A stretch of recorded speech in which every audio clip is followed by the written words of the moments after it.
Thank you, Honourable Speaker, sir, for allowing me to participate in this motion under Rule 185 regarding attempt to divide Bengal. The time allotted is just 6 minutes, so I have a very structured speech. Speaker, sir, I represent the Darjeeling Assembly constituency, which gives me the legitimate right to participate in the discussion given the checkered and largely manipulated and misinterpreted political history of our region and the demand for the separate state of Gorkhaland.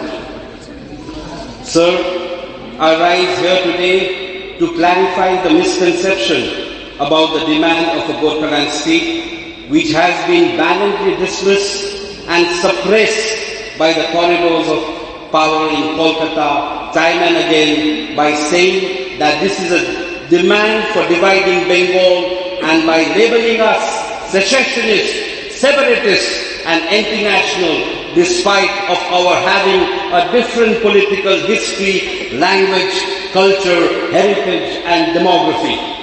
The demand of the people of Darjeeling is not about the division of West Bengal or to divide any of Bengal's territory.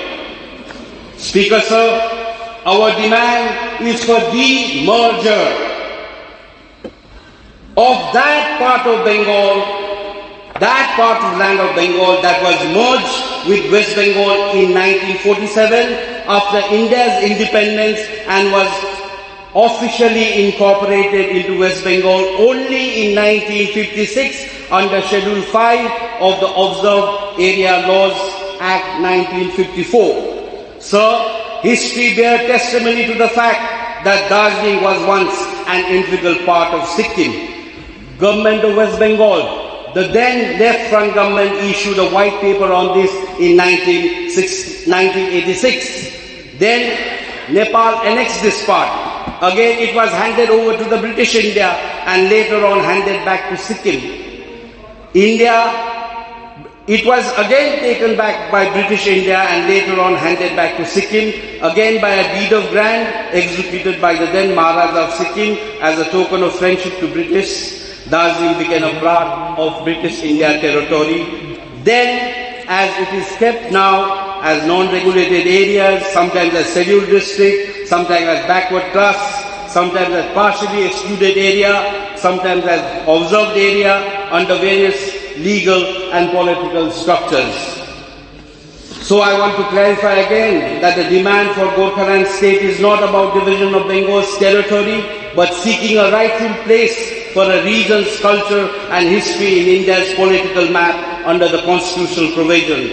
Sir, I want to reiterate again with a clear distinction between separation and demerger. Even our first Prime Minister, while acknowledging the challenges of difficulties of reorganizing the states and territories, had once famously said, where merger is not desirable, let divorce take place. Sir, I humbly, adding up to the former Prime Minister's word, would like to say that a consensual divorce is much better for a married couple rather than fighting and bickering every day.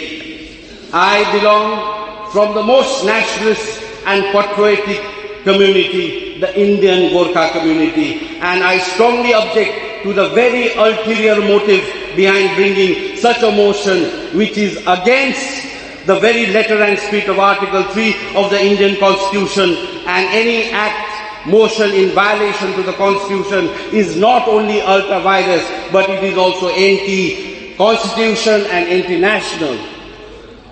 Speaker, sir, division or no division, Gorkhaland or no Gorkhaland, merger or demerger, UT or separate state, that is a question of the future. We can just contemplate. It is to be discussed and debated in the Parliament, as our Honourable Chief Minister always says. It is their prerogative, it is centre's prerogative. In the end, with one hand I hold the Constitution, and with other I hold my dear national flag, the Tiranga Jhanda. As my famous political guru and Gorkha's father of Gorkha's, Subhash Singh, one remarked, party भन्दा जाति ठुलो, जाति भन्दा माटो, meaning for me, nation and national interest first. For us, nation and national interest first. Thank you.